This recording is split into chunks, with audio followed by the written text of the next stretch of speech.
Hello दोस्तों, मैं नेहा हाजिर हूँ एक नई कहानी के साथ। पंछी बोला चार पहर। पुराने समय की बात है।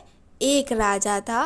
वह बड़ा ही समझदार था और हर नई बात को जानने को इच्छुक रहता था। उसके महल के आंगन में एक बकौली का पेड़ था। रात को रोज नियम से एक पक्षी उस पेड़ पर आकर बैठता और रात के चारों पहरों के लिए अलग अलग चार तरह की बातें कहा करता। पहले पहर में कहता, किस मुख दूध पिलाऊं, किस मुख दूध पिलाऊं। दूसरा पहर लगते बोलता, ऐसा कहूँ न दीख, ऐसा कहूँ न दीख। जब तीसरा पहर आता तो कहने लगता, अब हम करबू का, अब हम करबू का। जब चौथा पहर शुरू होता तो वह कहता, सब बम्मन मर जाएं, सब बम्मन मर जाएं। राजा रोज रात को जाकर पक्षी के मुख से चारों पहरों की चार अलग अलग बातें सुनता। सोचता पक्षी क्या कहता है, पर उसकी समझ में कुछ ना आता। राजा की चिंता बढ़ती गई।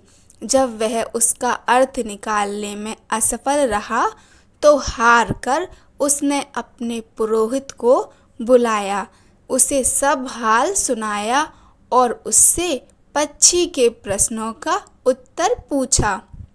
पुरोहित भी एक साथ उत्तर नहीं दे सका। उसने कुछ समय की मोहलत मांगी और चिंतित होकर घर चला गया। उसके सिर में राजा की पूछी गई चारों बातें बराबर चक्कर काटती रहीं। वह सोचता पर उसे कोई जवाब ना सूझता। अपने पति को हैरान देखकर ब्राह्मणी ने पूछा, तुम इतने परेशान क्यों दिखते हो, मुझे बताओ बात क्या है।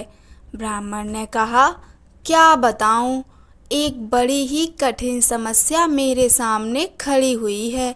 राजा के महल का जो आंगन है वहाँ रोज रात को एक पक्षी आता है और चारों पहरों में नित्य नियम से चार अलग अलग बातें कहता है। राजा पक्षी की उन बातों का मतलब नहीं समझा तो उसने मुझसे उनका मतलब पूछा, पर पक्षी की पहेलियाँ मेरी समझ में भी नहीं आती। राजा को जाकर क्या जवाब दूं, बस इसी उधेड़-बुन में हूँ। ब्राह्मणी बोली, पक्षी कहता क्या है, जरा मुझे भी सुनाओ। ब्राह्मण ने चारों पहरों की बातें कह सुनाई। सुनकर ब्राह्मणी बोली, वाह, ये कौन कठिन बात है, इसका उत्तर तो मैं दे सकती हूँ। चिंता मत करो, जाओ राजा से जाकर कह दो कि पक्षी की बातों का मतलब मैं बताऊंगी।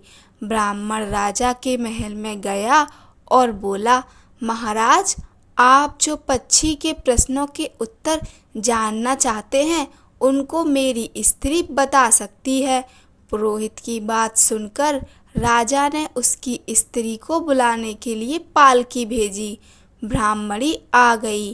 राजा रानी ने उसे आदर से बिठाया। रात हुई तो पहले पहर पक्षी बोला, किस मुख दूध पिलाऊं, किस मुख दूध पिलाऊं। राजा ने कहा, पंडितानी सुन रही हो पक्षी क्या बोलता है। वह बोली, हाँ महाराज, सुन रही हूँ। वह अधकट बात कहता है। राजा ने पूछा, अधकट बात कैसी।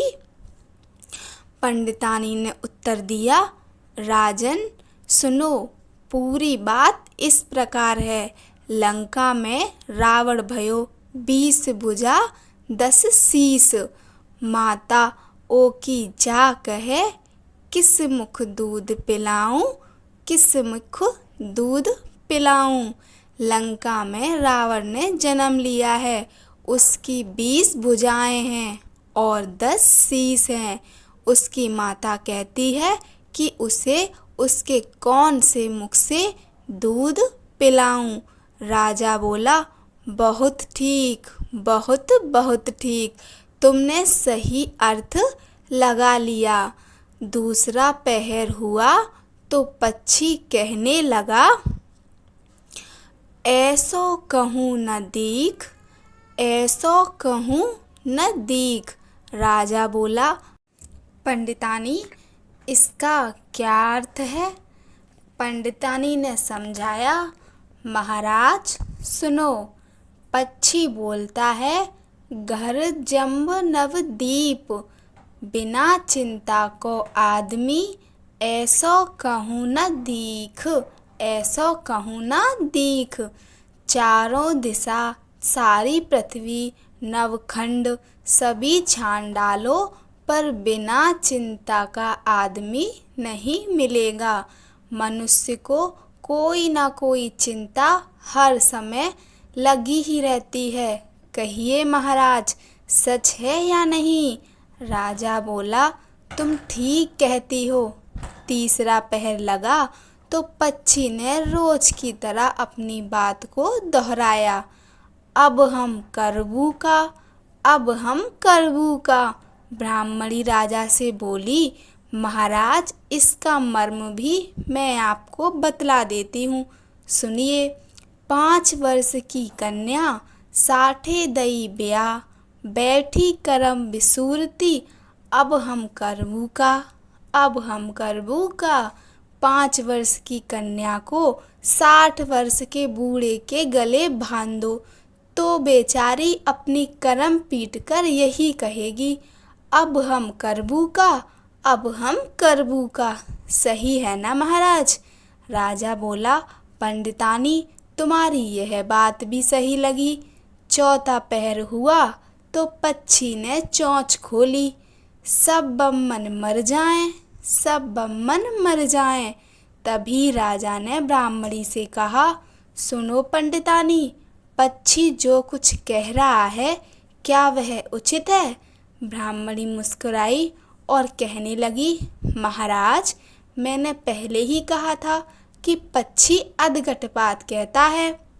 वह तो ऐसे सब ब्राह्मणों के मरने की बात कहता है, विश्वासंगत जो करें, सुरा मांस जो खाए, बिना सपरे भोजन करें, वे सब बम्मन मर जाएं, वे सब बम्मन मर जाएं। जो ब्राह्मण वैश्या की संगति करते हैं, सुरा और मांस का सेवन करते हैं और बिना स्नान किए भोजन करते हैं, ऐसे सब ब्राह्मणों का मर जाना ही उचित है। अब बोलिए, पक्षी का कहना ठीक है या नहीं? राजा ने कहा, तुम्हारी चारों बातें 52 तोला पाव रत्ती ठीक लगी, तुम्हारी बुद्धि धन्य है। राजा रानी ने उसको बढ़िया कपड़े और गहने देकर मान सम्मान से विदा किया। अब पुरोहित का आदर भी राज दरबार में पहले से अधिक बढ़ गया। कहानी अच्छी लगी हो तो लाइक कीजिए, चैनल को सब्सक्राइब कीजिए। धन्यवाद। जय श्री राम।